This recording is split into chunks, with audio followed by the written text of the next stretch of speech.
आशा कार्यकर्ता सहायिका और साथियों का संयुक्त आंदोलन, सरकार से वेतन और सुविधाओं की मांग। नमस्कार, स्वागत है आपका अपने चैनल स्वास्थ्य और आंगनबाड़ी समाचार में। आज हम बात करेंगे एक ऐसे आंदोलन की जिसने सरकार को सोचने पर मजबूर कर दिया है। आशा कार्यकर्ता, आंगनबाड़ी सहायिका और साथी ने ये चारों ही महिला कार्यकर्ता गाँव-गाँव तक स्वास्थ्य और पोषण सेवाएं पहुँचाती है, लेकिन सरकार इनकी मेहनत का सही मूल्य नहीं दे रही है। अब इन महिलाओं ने एकजुट होकर अपनी मांग को लेकर सरकार के खिलाफ मोर्चा खोल दिया है। क्या सरकार इनकी मांगों को मानेगी या फिर यह आंदोलन और बड़ा होगा? आइए जानते हैं पूरी खबर।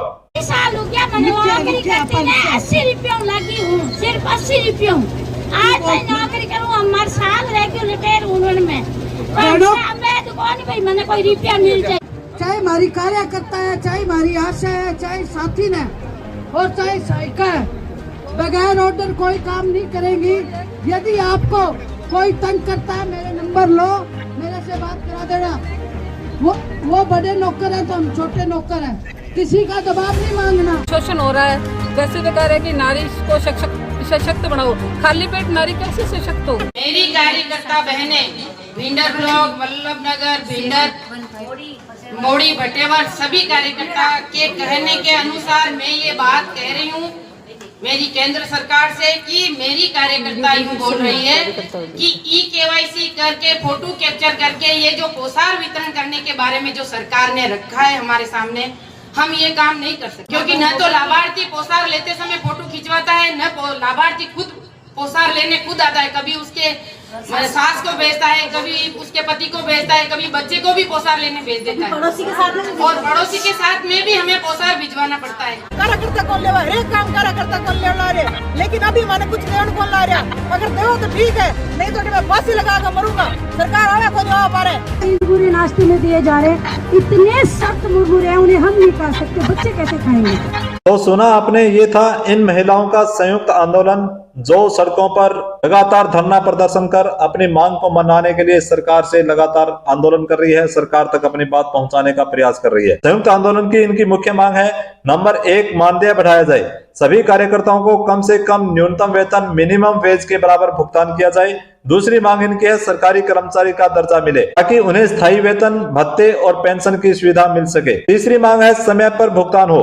कई बार 3-4 महीने तक वेतन नहीं मिलता है, जिससे आर्थिक संकट खड़ा हो जाता है और इनका कहना है कि हमारी दीपावली हो, होली हो, सभी त्योहार बिना वेतन के गुजर जाता है और हमें समय पर वेतन नहीं दिया जाता है। और इनकी चौथी मांग है, अतिरिक्त कार्य के बदले उचित भुगतान हो। अक्सर बिना किसी अतिरिक्त मानदेय के उनसे कई और सरकारी काम कराए जाते हैं और उनका अतिरिक्त भुगतान भी नहीं दिया जाता है। पांचवी मांग है, डिजिटल कार्यों के लिए उचित प्रशिक्षण मिले।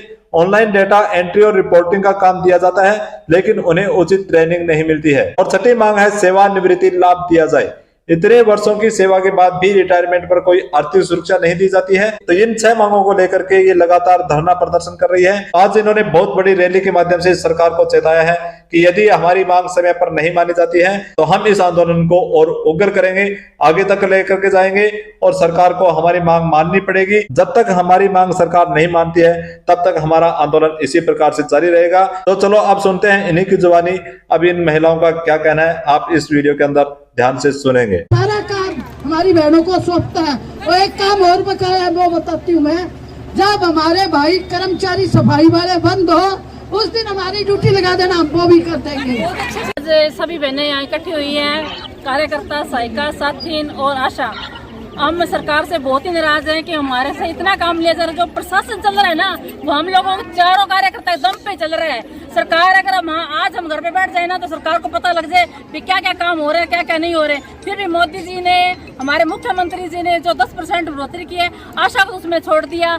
और कब से हमारी जो मांग चल रही है कि हमें रिटायरमेंट पे एक मुफ्त राशि दी जाए, उस पर कोई गौर नहीं की जा रही है। हम सरकार से यही निवेदन करेंगे कि हमें आज हम कमा रहे हैं तो चलो हमारा टाइम पास हो रहा है जैसे जैसे लेके, लेकिन बुढ़ापे में क्या हम भीख मांगते फिरेंगे? जो सरकार को हमें एक मुश्त राशि कम से कम 5 से 10 लाख रुपया दिया जाए ताकि हमारा बुढ़ापा आसानी से चल सके। हमारा सरकार से एक ही निवेदन है कि हमें ये बताइए, ये सीट सबसे पहले विधवा को दी जाती है ना।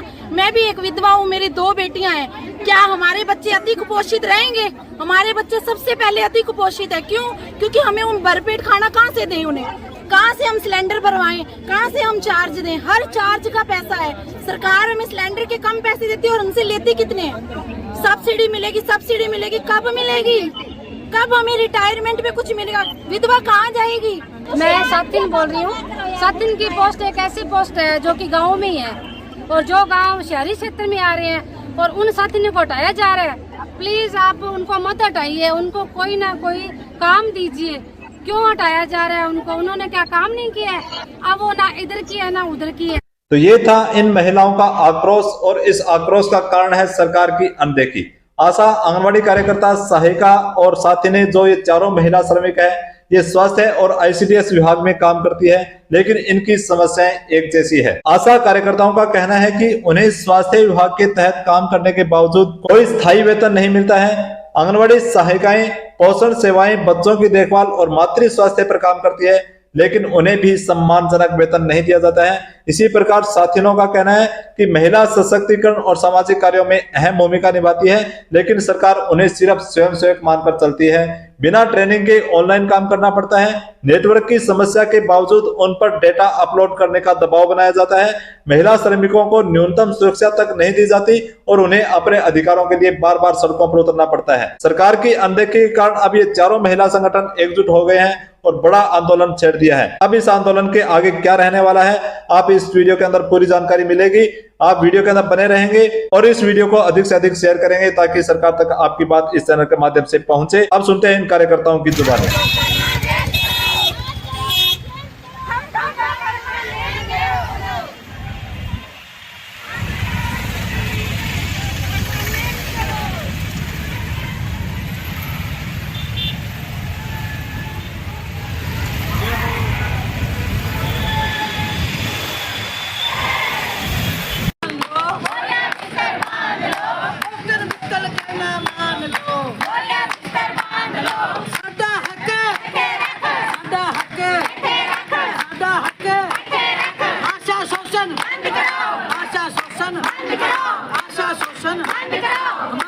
तो इस प्रकार इन महिला कार्यकर्ताओं ने सड़क पर उतर करके धरना प्रदर्शन करके नारेबाजी करके सरकार को कड़ी चेतावनी दी है कि यदि इनकी मांगे जल्दी पूरी नहीं की गई तो देशव्यापी हड़ताल की जाएगी। स्वास्थ्य और पोषण सेवाओं को ठप करने की नौबत आ सकती है। यदि सरकार जल्द फैसला नहीं लेती है तो अगला कदम और भी बड़ा होगा। उन्होंने प्रधानमंत्री और मुख्यमंत्री के नाम ज्ञापन भी सौंपा है और तुरंत समाधान करने की मांग की है और अलग अलग जगह पर ज्ञापन दिया है। अब देखें यहाँ पर उनका क्या कहना है। देश के हित में करेंगे काम। नारी शक्ति, नारी शक्ति, नारी शक्ति, माता शक्ति, नारी शोषण, नारी शोषण। हम अपना अधिकार मांगते, हम अपना अधिकार मांगते। बहनों, आपकी आवाज में इतना दर्द और इतनी बुलंद होनी चाहिए कि मोदी जी। तो इस प्रकार से इन महिला स्वास्थ्य कार्यकर्ताओं ने अपनी मांग को सरकार तक पहुंचाने के लिए इस प्रकार से आंदोलन किया। और अब बात करते हैं इन महिला स्वास्थ्य कार्यकर्ताओं की भूमिका और उनकी चुनौतियां क्या है। स्वास्थ्य, पोषण और सामाजिक सुधार के क्षेत्र में कार्यरत इन महिला कार्यकर्ताओं की भूमिका अत्यंत महत्वपूर्ण है। इसके अंदर आशा कार्यकर्ता जो है, ये महिलाएं घर घर जाकर गर्भवती महिलाओं, नवजात शिशुओं और अन्य मरीजों की देखभाल करती है। टीकाकरण, प्रसव पूर्व देखभाल, परिवार नियोजन और विभिन्न सरकारी स्वास्थ्य सेवाओं से लोगों को जोड़ती है। ग्रामीण और पिछड़े क्षेत्र में स्वास्थ्य सेवाओं की रीढ़ की हड्डी मानी जाती है। इसी तरह आंगनबाड़ी सहायिका जो है, ये बच्चों और गर्भवती महिलाओं को पोषण सेवाएं प्रदान करती है। कुपोषण को रोकने, टीकाकरण कराने और शिशु व मातृ मृत्यु दर को कम करने में मदद करती है। बाल विकास और शिक्षा के शुरुआती स्तर पर महत्वपूर्ण भूमिका निभाती है। इसी तरह साथिनी जो है, इन साथिन महिलाओं की भी महत्वपूर्ण भूमिका है। महिलाओं के सशक्तिकरण और सामाजिक सुधार के लिए काम करती है। घरेलू हिंसा, बाल विवाह, दहेज प्रथा और अन्य कुरीतियों के खिलाफ जागरूकता फैलाती है। जरूरतमंद महिलाओं को सरकारी योजनाओं और कानूनी सहायता से जोड़ती है। अब इनकी चुनौतियों पर बात कर लेते हैं। कम वेतन और अस्थायी नौकरी, वेतन में देरी, संघर्ष और आंदोलन की मजबूरी, काम का अत्यधिक बोझ, सुरक्षा की समस्या, ये इन महिला कार्यकर्ताओं की चुनौतियां हैं। तो इन चुनौतियों के बारे में मैंने आपको बताया है। अब आगे इन्हीं की जुबानी सुनते हैं। इनकी चुनौतियां क्या है, इनका काम क्या है, इनकी मांग क्या है। तो सुने इस वीडियो के अंदर इन्हीं की जुबानी। कलेक्टर साहब के माध्यम से सरकार को ये देने आए हैं कि जो अभी 25 और 26 का जो बजट दिखाया गया है उसमें हमारे लिए जो घोषणाएं की गई हैं, पहली बात तो वो घोषणाएं अभी तक आदेश नहीं डाले गए। दूसरी बात, हमारी अब तक जो हमसे कहा गया है, जो हमें बताया गया है, उसमें से भी केंद्र सरकार ने 6 साल से हमारी एक भी मानदेय में रुपए की बढ़ोतरी नहीं की है। हम चाहते हैं, प्रधानमंत्री महोदय को ये बताना चाहते हैं कि आंगनवाड़ी कर्मियों के लिए काम इतने दे दिए गए हैं, लेकिन मानदेय एक भी नहीं बढ़ाए। एक मुश्त हमारे में जमा हो ताकि हमारा बुढ़ापा आसानी से गुजर सके और बच्चे भी हमारे रिस्पेक्ट करें, हमें भी समाज में सम्मान मिले। धन्यवाद भैया। तो अब बात करते हैं इस पूरे आंदोलन का निष्कर्ष और समाधान क्या है। सरकार को इन महिला कार्यकर्ताओं को स्वयं सेवक के बजाय सरकारी कर्मचारी का दर्जा देना चाहिए। इन्हें न्यूनतम वेतन से अधिक वेतन और अन्य लाभ दिए जाने चाहिए। समय पर वेतन भुगतान सुनिश्चित करने के लिए स्वतंत्र निगरानी तंत्र बनाया जाए। सुरक्षा और सुविधाओं में सुधार किया जाए ताकि वे बिना किसी डर के अपना काम कर सके।